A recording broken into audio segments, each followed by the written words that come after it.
अगर ना चाहते हुए भी मन में अश्लील विचार आते हैं, तो बुद्ध की यह कहानी आपके विचारों को बदल सकती है। एक बार चंद्रवंशी राजकुमार भरत बुद्ध के सानिध्य भिक्षु के रूप में दीक्षित हुए। बुद्ध अपने भिक्षुओं को उपदेश देने के साथ साथ उनको भिक्षाटन के लिए भेजते थे, जहाँ से उनको भिक्षा मिलती। भरत को महात्मा बुद्ध ने भिक्षा लेने के लिए एक श्राविका के घर पर भेजा। भरत रास्ते में चलते हुए सोच रहे थे कि ना जाने आज खाने में क्या मिलेगा। हमेशा महल में खाने के लिए अनगिनत स्वादिष्ट भोजन मिलते थे, लेकिन आज जो भी मिलेगा उसी से काम चलाना पड़ेगा। भरत ने श्राविका के घर पर जाकर भिक्षा के लिए याचना की। श्राविका ने भरत को बैठने के लिए कहा।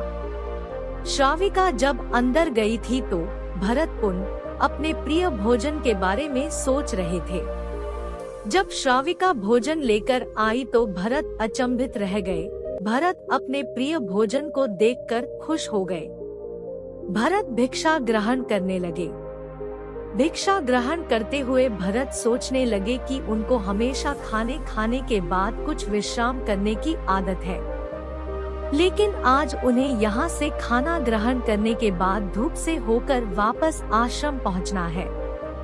भोजन हो जाने पर श्राविका ने भरत को कुछ समय विश्राम करने के लिए आग्रह किया। भरत खुश हो गए। सारी इच्छाओं की पूर्ति होते देख भरत इसको एक संयोग मानकर कुछ देर के लिए लेट गए। लेटते हुए भरत सोचने लगे कि आज तो सोने को मिल गया, लेकिन मेरे सर पर हमेशा के लिए छत का साया तो मिट गया है। जब भरत सोकर उठे तो श्राविका ने कहा कि आपको जब तक यहाँ पर रहना है आप यहाँ पर ठहर सकते हैं। अब भरत समझ गए कि ये कोई संयोग नहीं है, श्राविका जरूर मेरा मन पढ़ रही है। भरत खड़े हुए।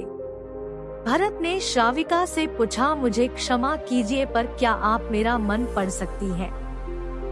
आप यह सब कैसे कर लेती हैं? श्राविका ने कहा, शुरू में मेरे लिए ये कठिन था, लेकिन मैंने खुद के विचारों को देखना शुरू किया। शुरू में मेरे विचारों की संख्या अनगिनत थी, पर मैंने अपना पूरा ध्यान उन विचारों पर केंद्रित किया। मैंने बिना पक्ष विपक्ष के अपने विचारों को देखना जारी रखा। धीरे धीरे मेरे विचारों की संख्या कम होती गई। मेरे सारे व्यर्थ विचार दूर होते गए। तब से मैं दूसरों के विचार पढ़ लेती हूँ। यह सब सुनकर भरत घबरा गए। भरत ने श्राविका से आज्ञा ली और वहाँ से निकल पड़े।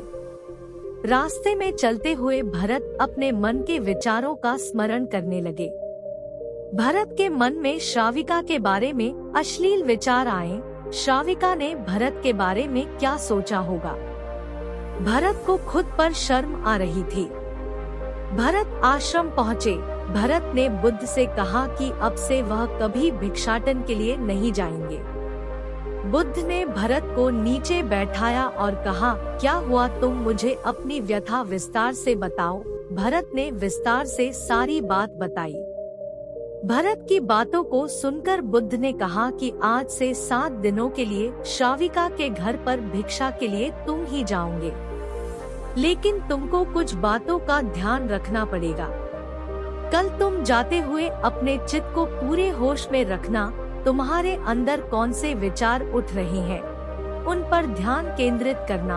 होशपूर्ण और जागृता के साथ ध्यान करना कि कौन सी वासना तुम्हारे भीतर उठ रही है। इन सभी का ध्यान करते हुए जाना और फिर मुझसे विचार विमर्श करना। अगले दिन भरत बुद्ध के बताए अनुसार पूरे मार्ग में अपने होश को जागृत रखते हुए चल रहा था। भिक्षु आज पूरी तरह से जगा हुए था। जैसे जैसे श्राविका का घर नजदीक आ रहा था, भरत की घबराहट बढ़ रही थी। भरत ने अपनी घबराहट को एक तरफ करते हुए बुद्ध के विचारों पर ध्यान केंद्रित किया।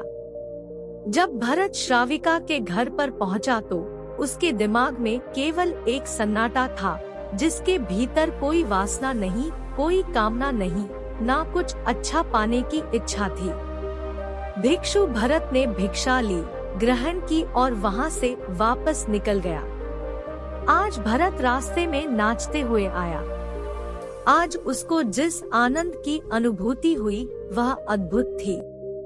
आज से पहले इस आनंद को उसने कभी महसूस नहीं किया। भरत ने आश्रम जाकर बुद्ध को प्रणाम किया।